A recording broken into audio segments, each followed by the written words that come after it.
Well, this video isn't going to be our usual happy, uplifting content. It was supposed to be, but things didn't quite go as planned. I just got back from a trip where I was supposedly going to be picking up my ultimate dream vehicle, but things went south very quick, and now I'm here and I'm going to tell you my experience, show you what's going on. Now, the reason for this video is not to gain pity. I believe there were mistakes made on both sides, but what I'd like to do is educate you, the audience, tell you what happened, show you what's going on, and then hopefully it will prevent you from making the same mistakes that I have. So, ever since I was a young boy growing up in the big city, I've had a dream, and that dream was to own a 1948 GMC 5-window pickup. And I've scoured and I've searched and my entire life, and I have not come up with one until a few months ago. I found what I thought was my ultimate dream vehicle, my childhood dream finally coming true. So this truck came up for sale, and it was out of province. It's about 5-6 hours away, and it was being sold by basically a used car dealership, but they had a very good reputation. They were highly rated, and so I thought they would be, straight shooters. And so they sent me a whole bunch of pictures of the vehicle, and in the pictures it looked outstanding, and I'll show you the pictures here that they sent to me. So as you can see, pretty nice truck. So it is literally like exactly what I wanted, the right truck, the right year, the right model, everything. So I was just ecstatic that this dream was finally coming true for me. So we kind of go back and forth, and the price I thought was in my price range. It was pretty reasonable. So I decided, okay, let's pull the trigger on this. The guy was very good to deal with, very upfront, or so I thought. And so I went through with it. He set the truck aside, and anyways, fast forward till I guess earlier this week, I get a call from the seller, and he says, hey, you're gonna need a truck and trailer to haul this thing back. And my original plan was to actually get in it, drive it back, which, why can't I drive this thing? So he's like, well, I just feel better if you trailered it. It's a kind of show vehicle. I don't want anything to happen to you while you're on the highway. I guess, I thought about it for a bit, and I realized, okay, he's right. I don't want to be on the highway in this thing. I want to get back here, and then I can drive it and enjoy it. So, got a truck and trailer, no big deal. Then, the day before I'm supposed to leave, I had a call again, and he says, okay, so good, you got a truck and trailer, but, you're also going to need to get wheels and tires for this thing. I was like, okay, well, there's wheels and tires on it in the picture. What happened? And so he's like, well, we sent them out to be rotated and balanced. They haven't come back yet. What we'll do is we'll ship them out to you, the following week or whenever they get back. So you just need to bring some wheels and tires just to, hold it up or whatever on the trailer. Right now we've got it on our hoist, so it's not getting damaged or anything. But so I thought about it again. It's like, okay, well, I got wheels and tires laying around. That's no big deal. And he threw in the balancing and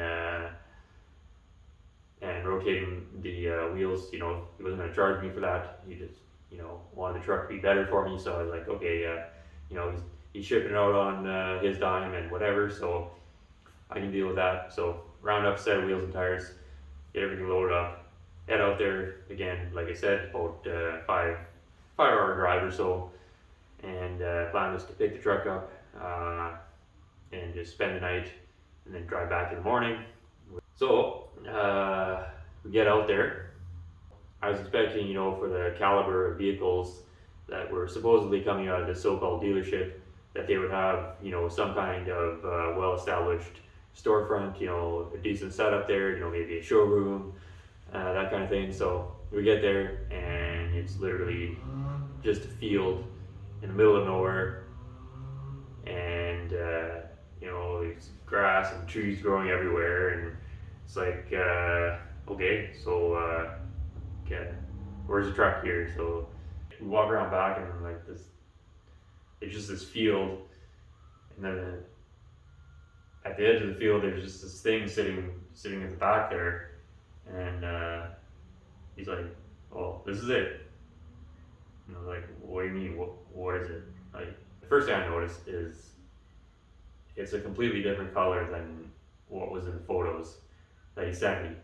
Like, not even close to the same color. So, first thing I noticed. Second thing I noticed is wheels are missing, but then I realized, okay, well, he told me they were out to get rotated or whatever. But it's like, this thing looks like it's been sitting there about 30 years, and like doesn't even have like a hoist or anything. It's like sitting on like these old blocks of wood and like an old Krager SS rim, and it's all just like sitting out there in the weeds, all half sunken in, and I'm like, well, this isn't a hoist. Like, this is just a pile of wood and old rims and stuff. So I guess where he comes from, a hoist means something different. So whatever. So I'm walking around this thing, and it's like, it's just, it doesn't look quite right. It's not. And the more I look at it, the more I'm like, what is this? So I'm like, okay, whatever, just deep light. So it's like, okay, we'll put our wheels on, we'll drive it on the trailer, and just get out of here. Whatever. Things are never exactly how they are in the pictures, so I can live with that. And then we try to get this thing started, and like I brought a brand new battery for it. And you hook that up, and like it won't even crank. So we're trying to figure it out. Like, it won't start at all, and it's like, hey, now what? Right? So then he's like, well, I don't know what happened. I just had it running the other day. So he's like, you know what? I've got a forklift. We'll just lift it up, put it on your trailer, and that'll be that. You let me know whatever's wrong with it, why it won't start, and I'll just reimburse you for whatever parts you need or whatever's wrong with it. So I'm like, okay, yeah, sure. So then tries to get his forklift. The forklift won't start, and so then we're messing around with this forklift. And it's like, is there even any vehicles in this dealership at all that run? And like, it's supposed to be a high-end dealership, so what is a high-end dealership doing with a forklift in the first place? Like, you shouldn't be lifting, these restored cars with a forklift. Like, that's for a junkyard. In hindsight, there were all these red flags, but I just kept going through it, and so anyways, finally we get this forklift fired up, and he lifts it up partway, and then like it bleeds down, and then lift it up and bleed down, and it just this whole going back and forth, and then we're just messing around with it, and finally we get it on the trailer, we get it strapped down, everything's good. I go and make my payment for the truck, and again, red flags in hindsight. 4 Model T coils that need to be rebuilt is probably too cheap of a payment, for a fully restored truck. So I realize that now, but at the time, it was such a good deal. I just went for it. I didn't even, think. So again, there's blame on both sides, I guess, but it's becoming more and more clear that this truck was just grossly misrepresented for the sake of making a sale. So, get this thing loaded up, and then he's like, "Hey, we got another. I've got another full warehouse of cars, and I got this one really special car. I think you're really gonna like, and I can make a deal on it." So I'm like, I mean, I came this far, let's see what he has. So he gets his head salesman, and we all hop in his vehicle, and we go out to this so-called warehouse, which again, red flags. So we drive out there, and we're just end up out in the middle of nowhere, and we pull into this place, and like it's not a warehouse, it's another field, but the vehicles in this field are even worse than the ones in the last dealership. So it's just one thing after another, and then he starts trying to pressure me into buying this Edsel that he's got. And I'm not an Edsel guy. I mean, they're cool cars, but I don't. It's not my childhood dream, right, to own an Edsel. So what am I gonna do with an Edsel? But he just keeps pushing and pushing, and trying to sell me his car, and I'm just like what is going on here? So finally, I'm like, okay, well, I really gotta go. I gotta get on the road early tomorrow. I'm gonna think about the Edsel, right? But I'm not ready to pull the trigger on another collector car right now. So anyways, finally we part ways, and next day I head back. That was only a couple hours ago I got back, and now the next problem. So now we try to we pull this thing off the trailer, right? Well, it's not moving. We're like, what's going on here? So all four wheels locked up tight. So we look at it, and the emergency brake is seized. We're like, okay, we gotta do whatever we can to get this thing off. So I wish I recorded more of it, but it is getting pretty hairy. I'll put a little clip here again. I tied it to my other 49 Chevy, and then my 77 Malibu, and we made a train, and then we tried driving the trailer away from the truck in the hopes that the emergency brake would free up, but it wouldn't, and then it just turned into this huge thing. My whole childhood dream is just unraveling before my eyes. And then we finally get this thing unloaded, and I start looking at it closer and closer, and then it finally dawned on me, this vehicle has been grossly misrepresented. At that point, it's like, okay, I went through a series of emotions, anger, fear, loneliness, and finally I was just so traumatized that I just lost all motor control, and I just had a breakdown. And it's like everything, my whole life, all I wanted is a 1948 GMC 5 window, and I came so close to actually getting the truck of my dreams, and now it was all just a sham. It was a lie. I was ripped off. There's no two ways about it. This guy that sold to me, he's a crook. I realize that now. Just like a total shady used car lot. The whole thing from start to finish was just, your typical backwoods used car experience. Anyways, let's go for a tour here of my this thing I bought. I have no idea what I'm going to do with it. It doesn't roll. It doesn't do anything. I don't know. Well, let's have a look here. You guys let me know if you agree with me. Was I in the wrong here? Maybe partially, but I feel like the guy who I got it from was, trying to intentionally mislead me into purchasing this vehicle, and again, maybe a little bit my fault, but there were so many red flags. But at the same time, just the fact that this happened to me, it could happen to anyone, because I feel like I'm fairly, knowledgeable, and I know what to look for when buying a used car. I've never been led on like this before. I know how to avoid the scam, and just somehow I fell into the trap. And yeah, so I'm hoping you, the audience, can learn from my experience here, and I sincerely hope the same thing will never happen to you.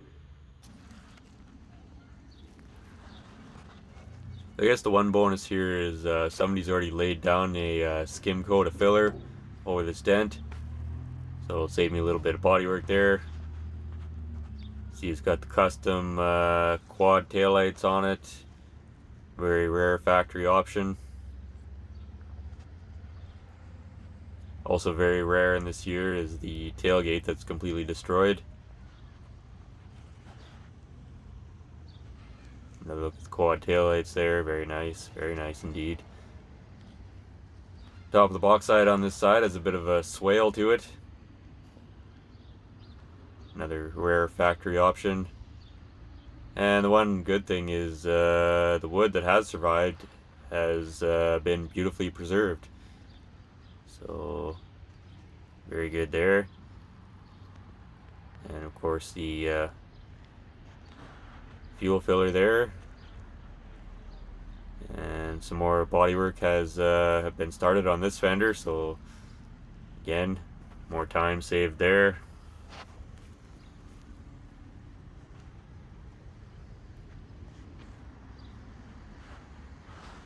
And I'm not too sure why, but these door gaps are a little off, so I'm not sure if I'll have to just build that up with a little bit of weld there to take up that gap, or what we're going to do there. Too tight here, unfortunately, so, and then it goes back to wide here. I don't know, that just might be factory, I'm not sure, but, and this, I believe that's also factory. And most of them came this way from the factory as well. Designed to be creased for door clearance. Oh, look, another roof dent. Isn't that neat? Never grow tired of fixing garbage like that. And what do we have down here? Oh, look. Missing a door bottom and a cab corner. What a surprise. It's just the kind of thing you hate to see. I just popped the hood here to see if I can figure out why this thing won't run for me. But so far, first impressions are everything's still beautifully intact here. There's really nothing obvious that's jumping out at me. Again, I'm not really a mechanic, so I would appreciate it if anyone in the comment section can just let me know if they spot something obvious here that I've overlooked. I'm just kind of racking my brain, and I can't see anything wrong here. Everything's good from and again, this thing was running one day before I picked it up, so there's really no reason why it shouldn't just fire up here. I think I am having issues getting it to turn over, so I think maybe I've got a little too much compression, so I'm going to just pull the valve cover off here, readjust the valves, and see if that frees it up a bit. We'll just yank this off here. And, oh, okay. Oh, I think I understand this now. So this is actually an old-timey trick from back in the day. What happened was this valve train was making a bit too much clatter, so they just packed this debris in here to kind of quiet it up, which it did work. Problem is it got a little moisture in it, and now things are too tight, so I need to clean this out, readjust the valves, and then I should be good to go.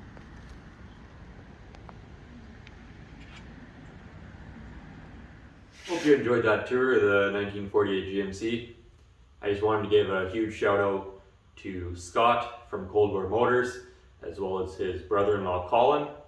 They both went above and beyond the call of duty to rescue that old 48 GMC for me. And Scott stored it in his yard for several months until I was able to get out there and pick it up. Just incredibly generous of him to do that. And not only that, but he allowed me to go out there and waste his afternoon and evening. I'm sure he has much better things he could be doing than trying to load junk vehicles and hang out with idiots from Saskatchewan. So, if you're not familiar with Scott and his YouTube channel, Cold War Motors, I highly suggest you go check out his channel.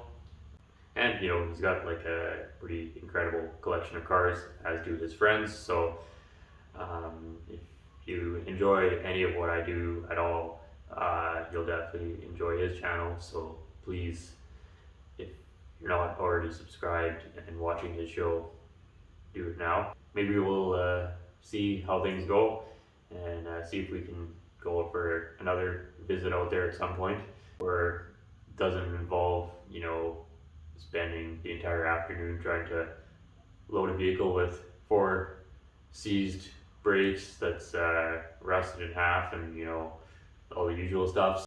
Anyways, as far as the GMC goes, if you're not really familiar with the story behind it, it was sitting in a abandoned farmyard and basically buried up past the axles in mud, and it's sitting in the trees, and I think it's probably been sitting there since the 1960s sometime. And they were cleaning out the farmyard, and the truck was basically slated to be scrapped. And so Scott and his brother-in-law Colin went out there and saved it, so huge thank you to them. The truck itself is extremely rough. There's no way around that. And to be fair, if it wasn't for the story behind it and me getting the truck from Scott, if it is something I randomly acquired, I would probably just take a few parts off of it and scrap the rest. But kind of because of the story behind it and whatever, I am going to be saving that truck, or as much of it as I can. I have an engine lined up and better doors and a bunch of better parts for it. It's not the worst vehicle I've ever owned, but it is the worst 1947 to 53 GM truck that I've ever owned. So, and I've owned some pretty bad ones. So, like I said, normally wouldn't be saving that thing at all, but we are going to save it some which way. I'm going to save as much of it as I can. Whether we use, I don't know what's going to be savable. It's bad. And I was looking at the cab again, and I don't know. I haven't even cleaned out to see if there's a floor yet, but I suspect we're going to be splicing it with one of our other rough cabs to save it, or doing something of that nature. It needs some serious work, and not just in the lower section, but just everywhere. So it's going to be a big project, and because of that, I need your help to save that truck. So if you can like and share the videos and comment on them and subscribe and hit the little bell thing and just do whatever you can to help grow the videos and the channel and whatever. I would never just ask that generally, but this is being done to save the truck, because the channel grows. If it becomes successful or more successful, that allows me to work on that truck and save it. The plan is to get it to the point where it's a feasible project for someone and then sell it. But again, it needs more than what I would normally put into something of that I would be buying and selling at a profit. So whatever we can do to help grow the YouTube thing and help get that moving is going to be going into the truck and saving that. So I hope you guys want to see that truck get saved. I want to save it. It's insane to even consider saving that thing, but I just think it has to be saved, and that's it. There's no amount of reasoning or anything that's going to make me change my mind. It has to be saved. So thanks so much for watching, and huge thank you again, and shout out to Scott over at Cold War Motors and all his friends and family and everyone who's helped out, and thank you to the patrons and people who do the super thanks, and all you regular viewers and all you subscribers and and all you guys, you know, put in the grind, put in the comments and the likes and all that stuff. It's been great seeing things grow. So I hope we can continue that momentum and save some more garbage vehicles. So take care, and we'll see you on the next one.